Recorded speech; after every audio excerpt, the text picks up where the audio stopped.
Ambalmao Anoula Mohamed Touré Kabo Washington DC VOA Soba kono no studio DC nage nye tani fla obe ano Washington DC Amerique faba kono anga bi jamukan kumaba obina talike nununeka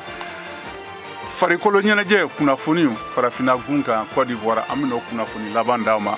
ka sorokata Bamako ni dirpa no e sorasuka kunafuni di soe uluka ladala barosigi okera amina okuma dama kunafuni dama o ka lakana lahalaya ka Mali kono ka faraka amina kuma fana Mali foroba ɲɔgɔndan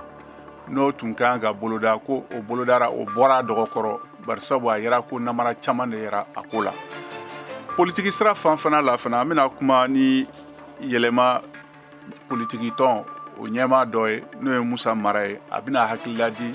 u ye jɛka fɔ cika min bila olu ni M5 RFP ka ɲɛsi Mali bɔlen CEDEAO la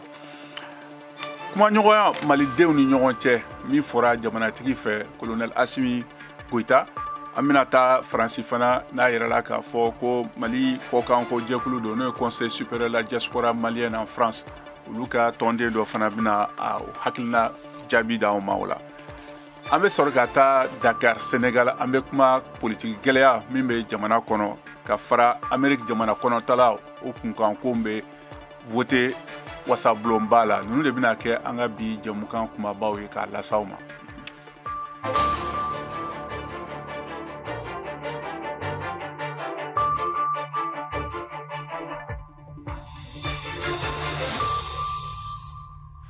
ayiwa an bɛna daminɛ ni kunnafoni laban ye farafina gun tɔlɔntanba min bɛ la ka boloda Côte d'Ivoire jamana la Mali bɔra la tiɲɛ u tira o don nka a tɔ a bɛ sen na hali bi Saka Traoré n'ale ye VOA Bambara lasigiden ka bɔ Côte d'Ivoire ntɔlɔntanba kɛnɛ kan ale bɛna kunnafoni d'an ma an k'a lamɛn.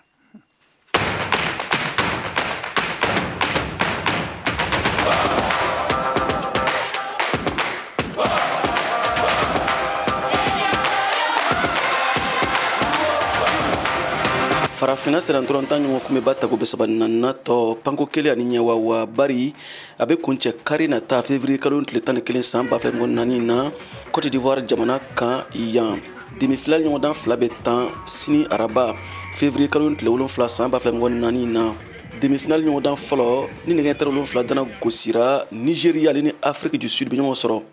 demi-finale ɲɔgɔndan filanan ni nɛgɛ ɲɛ 20 dana gosira Côte d'Ivoire jatigi ni République démocratique du Congo bɛ ɲɔgɔn sɔrɔ labɛnniw bɛ senna bɛɛ n'i ta fan min bɛ jamana 4 ninnu kofɔ minnu bɛna u ni yɔrɔ ta a ɲɔgɔndanw na bi tarata février kalo tile 6 san 2024 na ladala kunnafonidiw kɛnɛ sigira ka ban kunnafonidi kɛnɛw don minnu bɛ sigi tile 1 ka kɔn ɲɔgɔndan yɛrɛ ɲɛ kafu ka sariyaw la a kɛnɛ kan jamana forobatɔn degeli karamɔgɔ ani sɛnɛdɔrɔntana kelen bɛ na ɲɛfɔli kɛ kunnafonidilaw ye baara labɛnniw dusukunlamiw min bɛ sɛnɛdɔrɔntanaw kofɔ gɛlɛyaw fo ka taa se laɲiniw ma olu bɛɛ bɛ fɔ a kɛnɛw kan n'o ye kunnafonidi kɛnɛw ye min bɛ forobatɔnw kofɔ halisa labɛnniw siratigɛ la jamana sɛnɛdɔrɔntanaw bɛ degeli baara dɔw sigi sen kan sɛnɛdɔrɔntan tɛrɛ na a ka ɲɔgɔndan bɛna tan yɔrɔ min na o degeliw bɛ kɛ tile 1 ka kɔn ɲɔgɔndan yɛrɛ ɲɛ walima lɛrɛ dama dɔ ka kɔn ɲɔgɔndan ɲɛ jamana 4 ninnu na minnu bɛna u ni yɔrɔ ta demi-finaliw kɛnɛ kan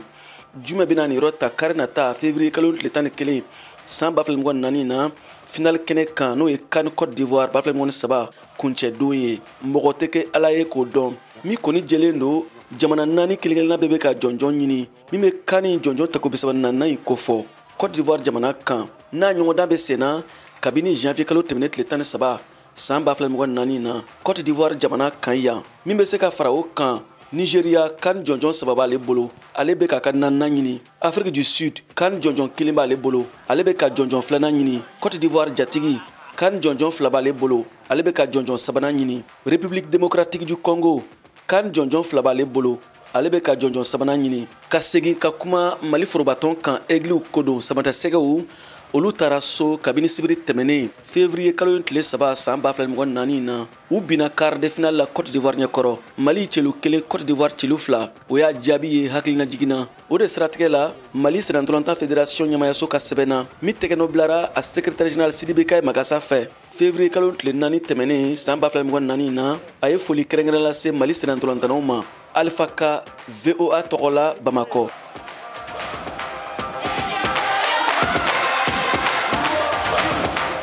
La CDC Inkono, Mali Senantolantan Djekuluba, Fédération Malienne de Football Nyamako, Samatasege ou Boli, février Kalo Kles Sabatemele, Kera Djikitige Baye, Djamanadeon Bela Djelema. Nga, Ona Tauta, Kontolantan Kanumbago Beda Bena Ama, Ko Eglu Ye Barakenin Dusukului. Wa, Konia Yeni Djabin Sorola, O Sababu Bora Demensugu Chamanyoro, Munum Bora Marabaga Djekulu, Senantolantan Djukorma Dondubagao, supporteru ani maliden minnu sigilen bɛ Kodowari olu bɛɛ lajɛlen yɔrɔ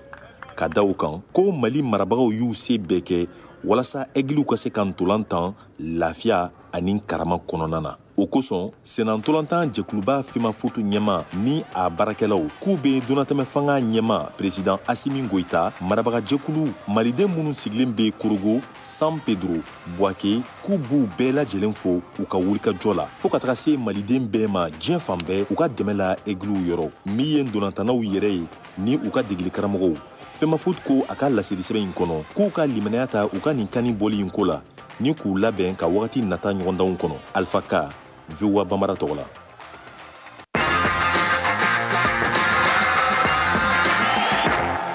CAN Côte d'Ivoire b'a filɛ nin kɔni saba hukumu kɔnɔ tile fila sɛgɛnnafiɲɛbɔ bɛ kuncɛ bi tarata dɔ in na VOA Bambara tɔgɔ la Abidjan CAN kɛnɛ kan Côte d'Ivoire jamana kan Siyaka Traoré ka laseli don an lamɛnnen don VOA baaraɲɔgɔn radioso Albayɛn kan Côte d'Ivoire jamana kan CAN hukumu kɔnɔ a kan bɛn kunnafoniya kɛrɛnkɛrɛnnen wɛrɛ kɛnɛ kan.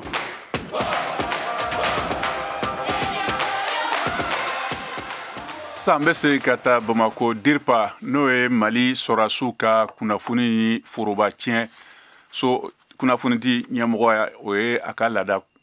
kunnafonidilaw barosigi labɛn lakana kan o lahala ka janvier kalo o tɛmɛnen na kalo kelen jate hakilisigiw min b'a yira k'a fɔ ko binganaw ka dankariw olu sumara dɔɔni jamana kɔnɔna na nka a fɔrɔya ko i n'a fɔ sɔrɔdasiw ka wulikajɔ o kɔni tun bɛ a kɛnɛ kan ye. VOA Bambara lasigiden ka bɔ Bamako Mariam Koyate ale b'a lakala ye an ka lamɛn.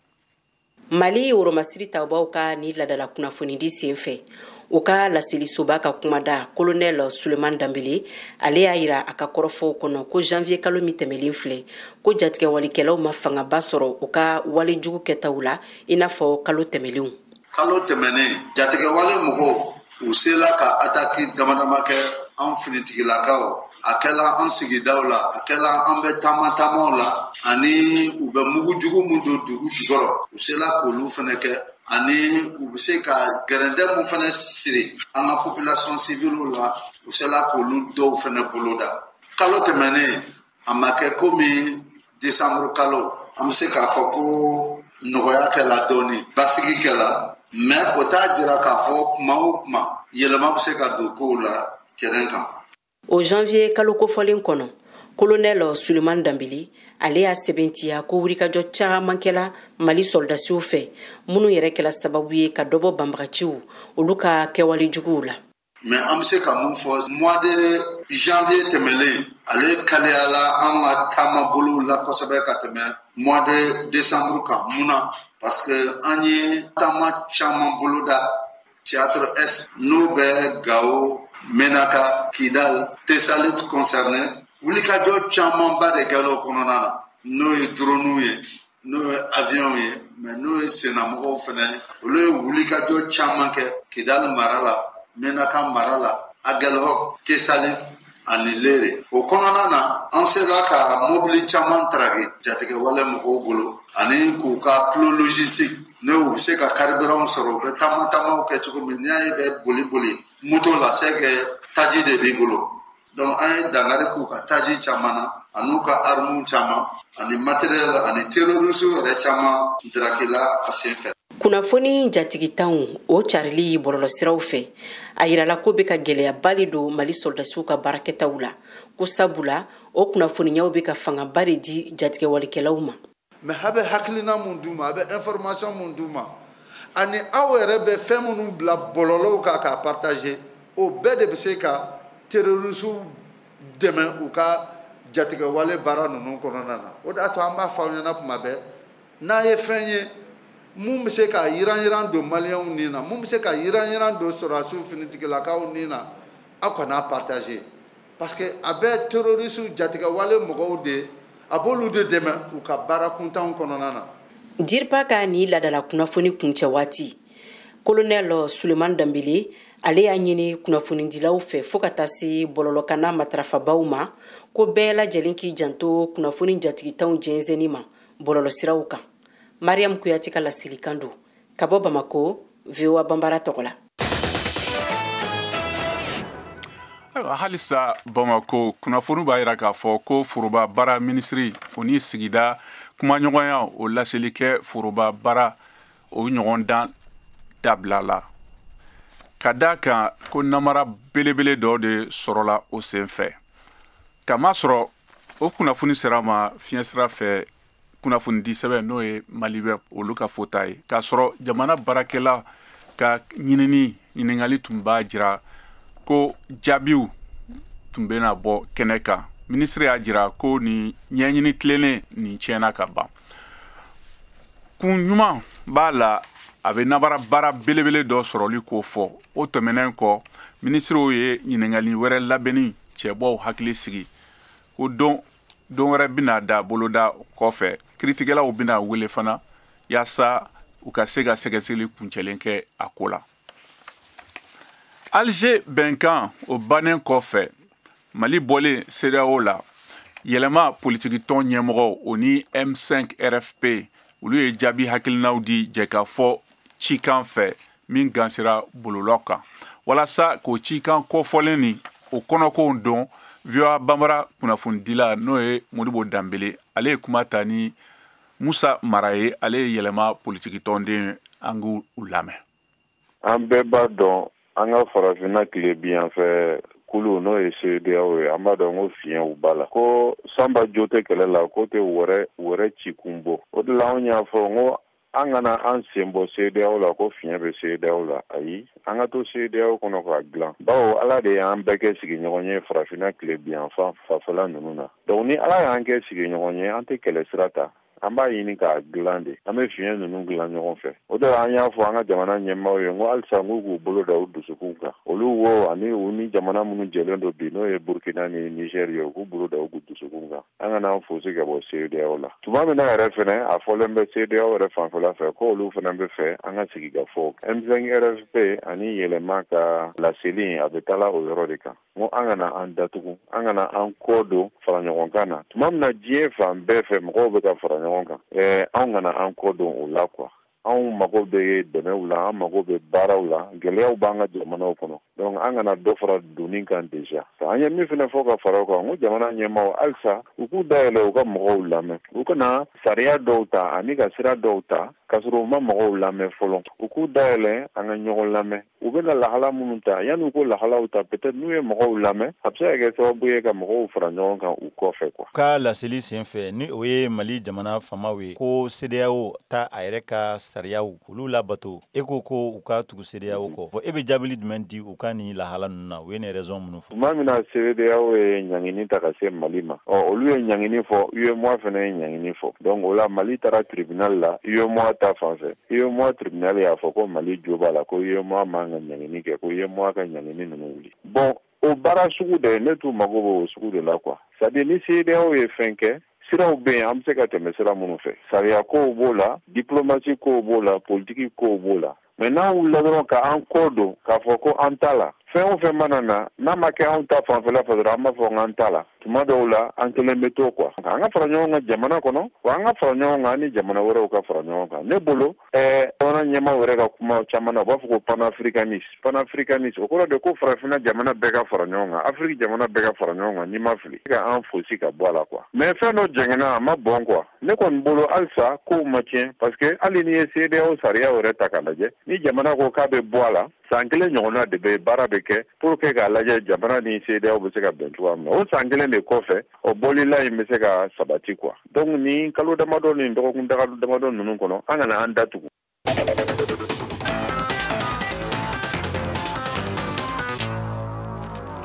An ka kunnafoni wɛrɛ duniya fanfɛla la duniya Faransi jamanakuntigi n'o Emmanuel Macron ale ye ministre kɔrɔ dɔ sigi sen kan n'o ye Jean-Marie Bockel ye a yɛrɛ ka ciden ye farafina gun kan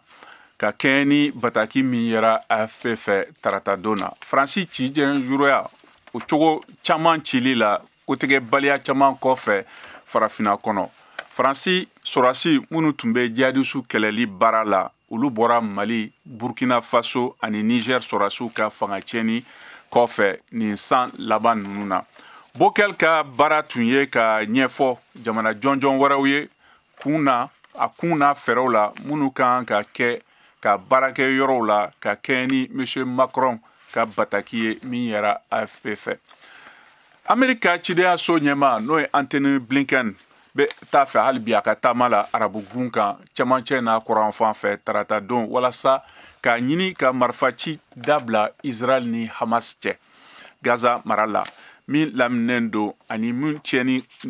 n'o bonyana kosɛbɛ kalo 4 kɛlɛw kɔfɛ. M. Blinken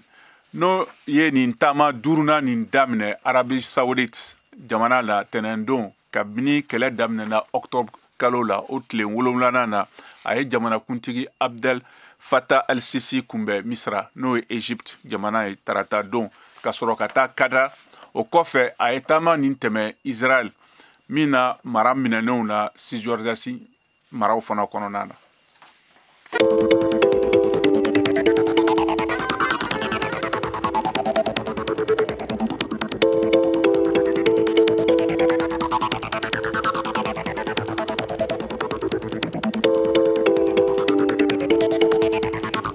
VOA Afrique ni VOA Afrique ye una adamadenw lafiyara kunnafoniko la. Halisa a bɛ Mali kura de kɛnɛ kan an bɛ sɔrɔ fiɲɛturukala 102 sanfɛ Bamako n'a lamini an bɛ sɔrɔ fana Tomiɲa radio parisien kan n'o ye fiɲɛsira turukala 98.8 ye an bɛ sɔrɔ fana an ka fiɲɛsira ni bɔlɔlɔ sanfɛ Facebook kan n'o ye VOA Bambara ye. Sisan an bɛ segin ka na an ka soba kɔnɔ n'o ye studio 6 ye.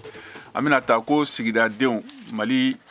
sigikafɔ Malidenw ni ɲɔgɔn cɛ la o hukumu kɔnɔna na i n'a fɔ colonel Assimi Goïta lase a ka san yɛlɛma seli la. Bayide Dramé n'ale Mali jamana kɔnɔ kan mɔgɔw ka tɔnba dɔ ye min bɛ Faransi n'a bɛ fɔ ko tubabukan na ko Conseil supérieur de la diaspora malienne en France. Ale ye jaabi ɲuman di Mali jamanadenw ni ɲɔgɔn cɛ sigikafɔ min laɲini taara furancɛ fanga fɛ. VOA Bambara kunnafondila Kayatu Traoré ale n'a masala an k'u lamɛn. An kɔni an kabakoyara parce que an ma deli ka associé au jɛkulu mun bɛna dialogue in kɛ an ma associé. De deux, Maliens de l'extérieur u bɛ da ni Mali ye u ni Mali bɛ wuli. Donc ni fɛn fɛn bɛ Mali kan u bɛ wuli k'u jɔ. Est-ce qu'a avait réussi condition kelen de don? Il faut que ça soit un dialogue inclusif. Bayidi mɛ n'i lasegi kɔ dɔɔni ɲininkali fɔlɔ kun fɔlɔ ye min ye yala Maliens bɛ se ka u jigi d'a kan président de la République Assimi Goïta a ye nin kulu in sigi a ka hakilinaw la ale bolo bɛn gafe min taara ka kɛ Mali kɔfɛ ne dunanw de da donn'o la o tɛ se ka bɛn dilan Malidenw ni ɲɔgɔn cɛla la Malidenw de ka fara ɲɔgɔn kan Mali yɛrɛ kɔnɔ u yɛrɛ ka se ka u ka bɛn kuma parce que u yɛrɛ de b'u ka haju dɔn u yɛrɛ de b'u ka hakilina dɔn yala Malidenw bɛ se ka u jigi da baara nin kan. Maliens b'u jigi da u bɛ se k'u jigi da ka condition kelen la il faut que bɛɛ ka associer c'est-à-dire toutes les couches sociales u bɛɛ ka associer ça c'est un. I ye kuma mun fɔ bɛnkan ni dugu bɛ crise la je pense que a ma daminɛ Mali la crise bɛ résolu yɔrɔ caman. Accord d'Alger a kɛra sans inclusivité parce que bɛɛ ma associé a la ni nin crise sugu bɛ je pense que couche bɛɛ de bɛ se ka associer. N'i ye ka kuma faamuya sisan o kɔrɔ de ye k'a fɔ ko kulu dɔw bɛ Malidenw cɛla yen nɔ minnu welema bila olu ma. Ne bɛ exemple kelen di anw dɔrɔn ne bɛ CSM mun kunna on est dans 45 pays sur les 5 continents. Ne sigiyɔrɔ ye France ye n bɛ France ça fait 35 ans n ye acteur associatif de mais an ma consulter nin ko la an ma ɲininka an balila ka liste ye u ma ɲininka. I ye o kuma min fɔ sisan o ye babu gɛlɛnba ye kumakan laban jumɛn b'i bolo? Bon kumakan laban mun bɛ n bolo moi je pense que Mali bɛ situation mun na depuis 2012 bien avant il y a eu des crises kɛra Mali kɔnɔ mais 2012 ta juguyara o de nin bɛnbaliya in na ka kɛ Maliens dɔw murutira ka marifa ta contre leur propre pays et kɛlɛ mana kɛ cogo cogo sigikafɔ de b'a ban sigikafɔ fana n'a bɛ kɛ il faut que Maliens bɛɛ k'i yɛrɛ reconnaître a la bɛnkulu mun bɛ sigi il faut que Maliens bɛɛ ka représenter a la u ka kuma comme un seul homme. An bɛ mun ɲini jamana ka basigi, jamana ka développement kɛ, jamana ka bɛn ɲini jamanadenw ni ɲɔgɔn cɛ, surtout les dirigeants minnu bɛ transition na sisan olu de ka rôle ye mɔgɔ tɛ se k'o organiser n'olu tɛ o. Donc n'a y'u diya u bɛ maliyɛnw bɛɛ associer pour que maliyɛnw ka kuma d'une seule voix et dans l'intérêt du Mali. Ɲɛ t'a la maliyɛn mun bɛ kɛ Mali contre la quoi. Et n t'a dɔn o tigi bɛ kɛ Mali contre la kun jumɛn na i bɛ k'i ka jamana contre la. Donc fɛn de don dɔrɔn ne bɛ dugawu kɛ Ala ka hakili ɲuman di bɛɛ ma, Ala k'a kɛ jamana ka bila rail kan avec l'effort de tout un chacun. Aw de bɛ kunnafoni mɔlen sɛnsɛnnen di anw ma bamanankan na. VOA Afrique filɛ nin ye 102 fiɲɛ sira kan Bamako, Mali la. Ayiwa sisan an bɛna taa Senegal. Jamana na ni sariyatigɛla olu ye wote kɛ kunu tɛnɛndon na wasabulo kɔnɔ walasa jamanakuntigi kalafiliw bilali kɔfɛ fo décembre kalo o tile 15nan na ani lakanabagaw taara o fɛ ka fanga ɲininaw n'o ye opposition ma ye k'u gɛn ka bɔ ye minnu tun bɛ k'u ka sɔsɔli kɛ ye.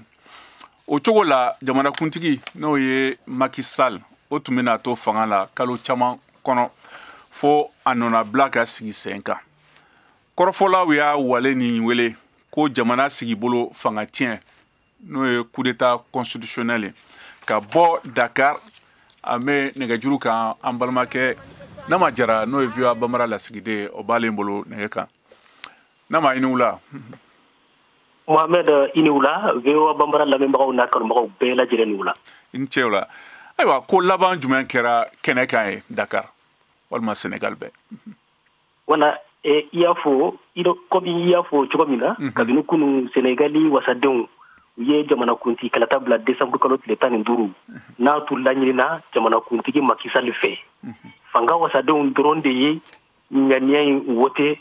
tuma min fanga sina wasadenw gɛnna ka bɔ wasaden bulo kɔnɔ gendarmew fɛ i n'a fɔ i y'a fɔ cogo min na. Nka an bɛ waati min jamanakuntigi Macky Sall masurunyamɔgɔw dɔw ye baara bila ka bɔ a ka marajɛkulu kɔnɔ i n'a fɔ Abdoulatif Kulubali ni ministre tun don Eva Marie Coll Seck n'a fana tun ye ministre kɔrɔ ye. Bawo u bɛɛ y'a jira ko kalata in bɔli a ma bɛn u ma. Senegali dɔnkilidalaba Yisundu fana ma sɔn kalata waati ka ba ma. Mɔgɔ caman bi kinw kɔnɔ u sirannen don nin waati in na wulikajɔw kana kɛ jamana kɔnɔ. An bɛ waati min fana internet bɔlɔlɔsira min tɔgɔ donnen internet o fana tigilen don. O ye dusukasi caman bila jango jagokɛlaw la Mohamed. Yala fanga sinamatɔn n'o ye opposition ye olu ye jaabi di kabini kunu vote ni kelen kɔfɛ wa? Kabini jamanakuntigi Macky Sall yɛrɛ y'a fɔ ko kalataw bɛna bɔ a ma fanga sina ɲɛmaw dɔ i n'a fɔ Khalifa Abubakar Sall, Déthié Fall, Aly Ngouille Ndiaye ni Macky Sall ka ministre kɔrɔ tun don k'u bɛ sɔsɔli sɛbɛnw bila kiiritigɛsoba la n'o ye Cour suprême ye. Bawo u ko kalata in bɔlen a dɔgɔkɔrɔ a ma bɛn u ma. Nka o bɛɛ n'a ta fanga sinaw ka cɛbɔw y'a jira k'u bɛ taa ni campagnew ye kalata in hali kalata in bɔlen a ma. U y'a jira fana u ye wele bila Senegali jamanadenw bɛɛ ma ko mɔgɔ o mɔgɔ bɛ baara kɛ alamisa nata u ka baaraw jɔ n'o ye grève ye. Mɔgɔ si kana taa baara la alamisa nata u ye dɔ fɔ sɛbɛnw kɔnɔ bi jamanadenw ka lafasalitɔnw fana y'u nisɔngoya jira kalataw bɔlen a ma. Senegali dɔnnibagabaw n'u bɛ minnu wele ko universitaires u fana ye sɛbɛn dɔ labɔ ka jira ka fɔ jamanaw jɔnsɛnw ka segin u cogo la k'u ma jɛ ni kalata in bɔlen a ma. Kabini kunu kana bila bi ma mɔgɔw kɛmɛw minɛna wulikajɔw senfɛ Senegali jamana kɔnɔ an bɛ waati min na. Nka fanga mɔgɔw kɔni i n'a fɔ Abdoul Mbow n'o ye wasadenw n'o ye fanga wasaden bulo ɲɛma dankan ye y'a jira ko Macky Sall ka ni ŋaniya ye ka kalata in bɔ a dɔgɔkɔrɔ ko koɲuman b'a dɔn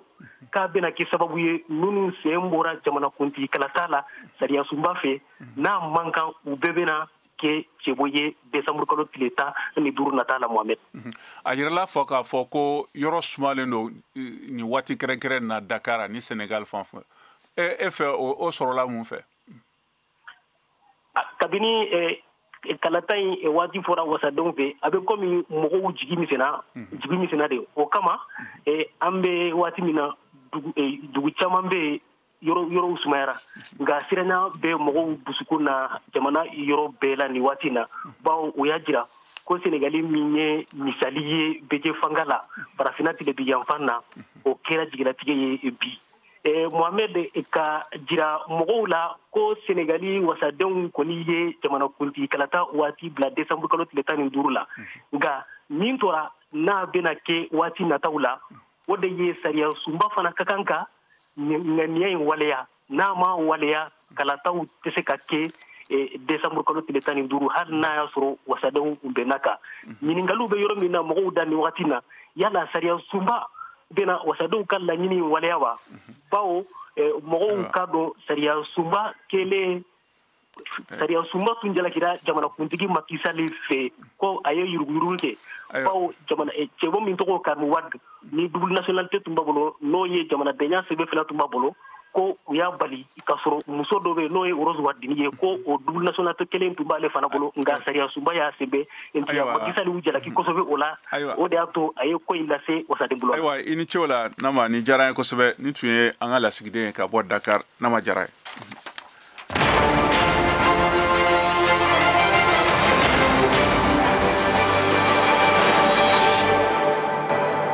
a y'aw ka kunnafoniyaw sɔrɔ don o don sɔgɔma VOA tabalen kan VOA Bambara ka tile kunnafoniya kun fɔlɔw sanga 30 kɔnɔna na o bɛ kɛ don o don tɛnɛn ka taa bila juma la sɔgɔmada nɛgɛ kaɲɛ 7 mana tɛmɛ ni sanga 30 ye wa segin bi k'a kan tuguni nɛgɛ kaɲɛ 9 waati ni VOA tabalen ye a y'aw ka tile kunnafoniya kun fɔlɔw sɔrɔ Mali ale ni diɲɛ bina kun kan VOA tabalen ka kunnafoniya kunkun n'a ɲɛɲɛ di aw ma n'an baaraɲɔgɔnw ka wulikajɔ ye Mali kɔnɔna na farafina ale ni diɲɛ fan 14 bɛɛ lajɛlen yano Washington Amerique faba kɔnɔ sanfɛ wasablo n'o ye Sénat olu ka sariyaden laɲini dɔ bɛna wuli dancɛ lakanali kama o bɛna fɛn caman semantiyali sɔrɔ i n'a fɔ Yakumba Hot Spring yɔrɔ min na jamana kɔnɔtalaw 100 caman bɛ don dankan kogo la ni Mexique ye San Diego kɛrɛfɛ don walasa ka se k'u yɛrɛ di dancɛ lakanabagaw ma k'u yɛrɛ kalifa ayiwa Amerique n'an b'a wele ko asile VOA Bambara kunnafoni dila Mariam Traoré ale b'a kunnafoni ɲɛfɔ yan an ka lamɛn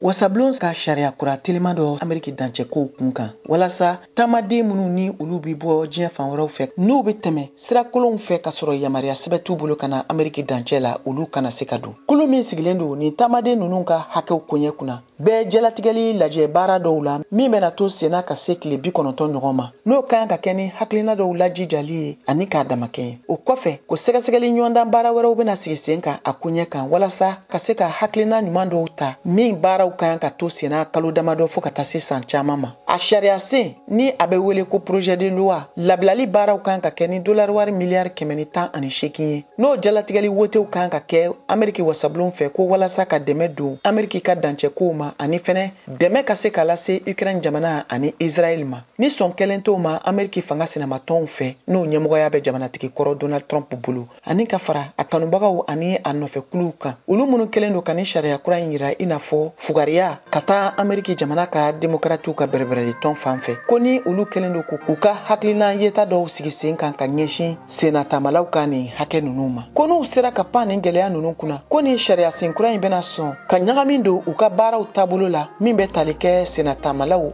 olu ka hakɛw kan minnu ni olu balanen don Ameriki dancɛ la ni taamadenw ka hakɛw min bɛ tali kɛ politiki ko ɲininkaliw kan a taasira filanan dɔ ɲɛsinen don bi wulikajɔw ma walasa ko ka se ka a gɛlɛyaw bɛɛ lajɛlen wuli ka bɔ Ameriki jamana ka dancɛ la ayiwa nin bɛna dan sigi an ka bi jamukan na jamukan labɛnna balimakɛ Sheikh Coro fɛ ne kɛrɛfɛ juru tun b'an balima Alfredo bolo ni jamukan lasaraw ma ne yɛrɛ Mohamed Touré fɛ aw ni ce aw ka tulomajɔ la aw k'an bɛn waati wɛrɛ la